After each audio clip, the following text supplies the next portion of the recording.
Hi everyone, it's Julie and welcome back to my story time. I have another new book this week. I'm so excited to share it with you. It's entitled Hugo and the Impossible Thing. Do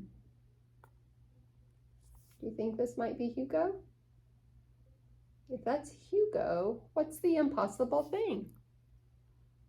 I don't know. This book is written by Renee Felice Smith and Chris Gabriel and illustrated by Sydney Hansen. So let's find out about Hugo and the impossible thing.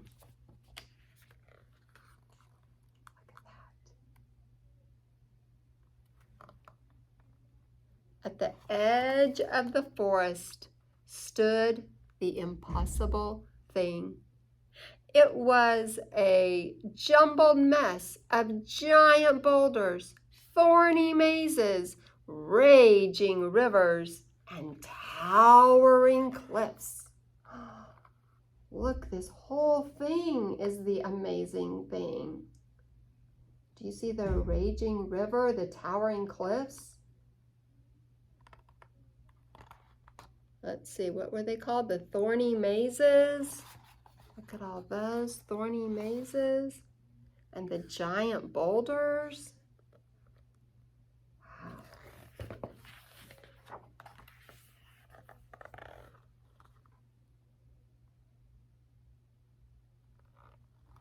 The animals in the forest often wondered what was beyond the impossible thing. But no one knew because getting through it would be impossible. And because everyone said it was impossible, no animal ever tried. Until one day, a curious little dog named Hugo sat near the edge of the impossible thing and thought to himself, how do we know the impossible thing is impossible if no one's ever tried to get through it? That's a really good question, Hugo. Let's find out more about that. Look, he's visiting Mr. Bear. On his way home, Hugo visited his friend Mr. Bear, who was lumbering around in his cave. "Hey, Mr. Bear," said Hugo, "do you think I could make it through the impossible thing?" "Of course not," Mr. Bear replied. "If anyone could make it through the impossible thing, it would be someone big and strong like me." "Have you ever tried?" asked Hugo. "Well, no," admitted Mr. Bear, "because the impossible thing is impossible." "I see," said Hugo. "Well, tomorrow, I think I'm going to try."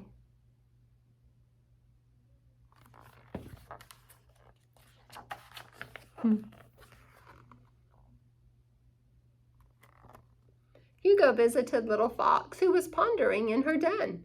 "Hey, Little Fox," said Hugo, "do you think I could make it through the impossible thing?" "No way," scoffed Little Fox.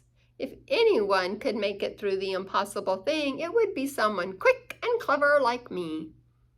"Have you ever tried?" asked Hugo. "Not a chance," said Little Fox, "because I'm clever enough to know impossible things are impossible." "I see," said Hugo. "Well, tomorrow I think I'm going to try."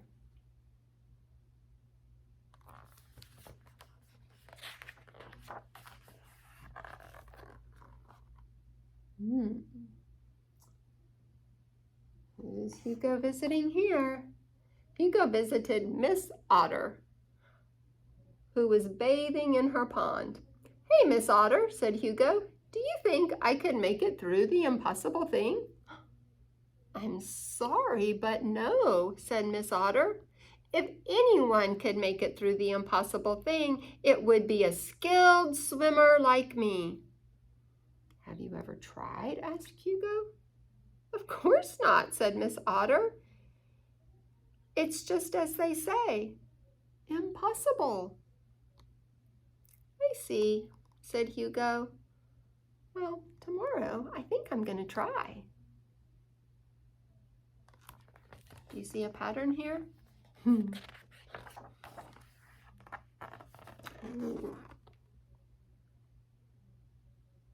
Look at that. Hugo visited old Mr. Goat, who was balancing on a branch way up in his tree. "Hello, up there, old Mr. Goat," said Hugo. "Do you think I could make it through the impossible thing?" "Definitely not," old Mr. Goat grunted. "If anyone could make it through the impossible thing, it would be an expert climber like me." "Have you ever tried?" asked Hugo. "Why would I?" replied old Mr. Goat. "I've lived in this forest longer than anyone, and the impossible thing has always been impossible." "That's what I've heard," said Hugo.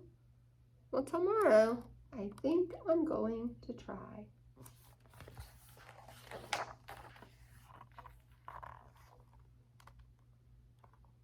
As curious little Hugo began to fall asleep that night, he thought to himself, "Everyone keeps telling me the impossible thing is impossible, but no one has ever tried to make it through the impossible thing.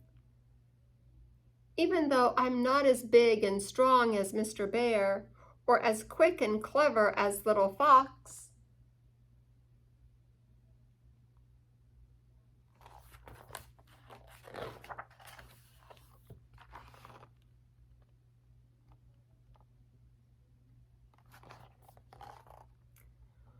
and I can't swim like Miss Otter or climb like old Mr. Goat, I still feel like I have to try." And so Hugo drifted off to sleep and dreamt of the impossible thing and what might lie beyond it, and of being the first in the forest to get through it.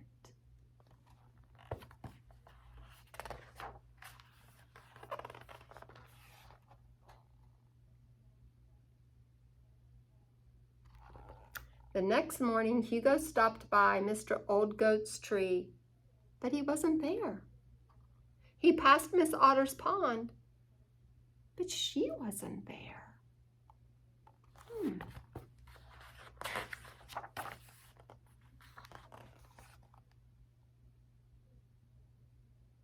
Little Fox wasn't in her den, and Mr. Bear wasn't in his cave.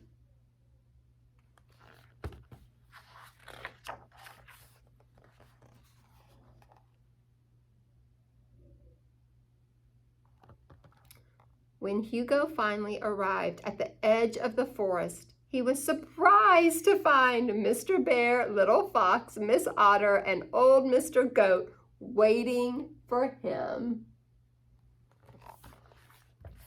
Boy.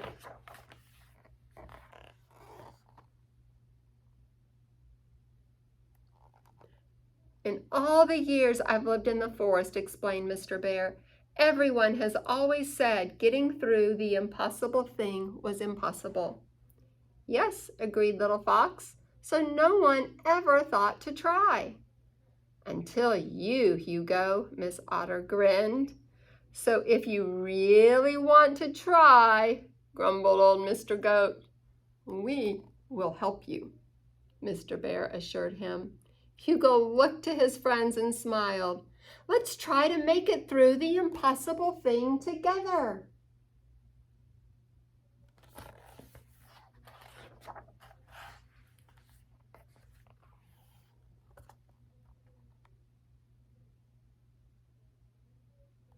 And wouldn't you know it, with the help of big and strong Mr. Bear, Hugo and his friends moved the giant boulders.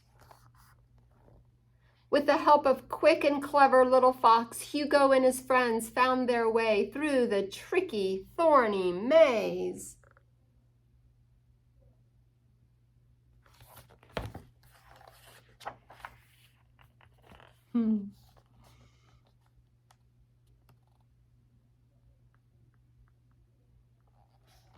With the help of sweet Miss Otter, Hugo and his friends swam all the way across the raging river.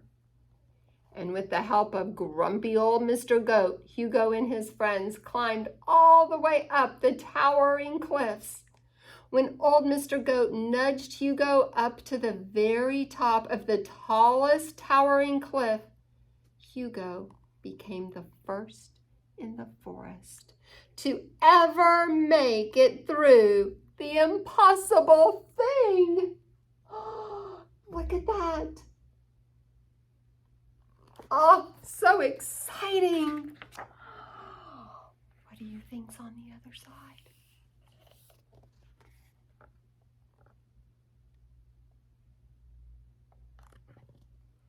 And there, just beyond the peak of the impossible thing, was the most perfect place in all the forest.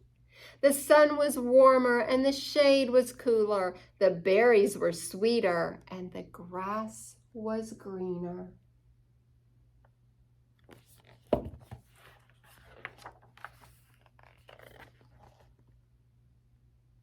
Look at all the fun they're having.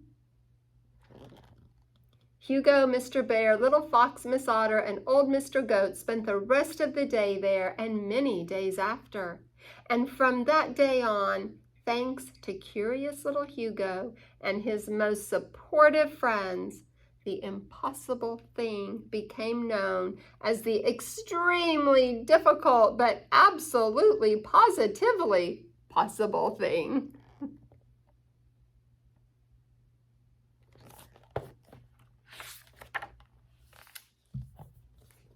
The end. I love this book. I love that Hugo just didn't accept that it's impossible to try something. And you know what this book teaches us? That God gives us all that we need to try new things. That sometimes things do seem impossible, but with the help of our friends or our family, we can try new things. We can be brave like Hugo, who helped all of his other friends say, we can do this together. And they did it, and what a beautiful thing that was. And I know Jesus is always with you when you take a step to try something new. He is there to be with you, to love you and encourage you and help you be brave and be strong and courageous to try the new things. I hope you have a great week. I'll see you next time. Bye-bye.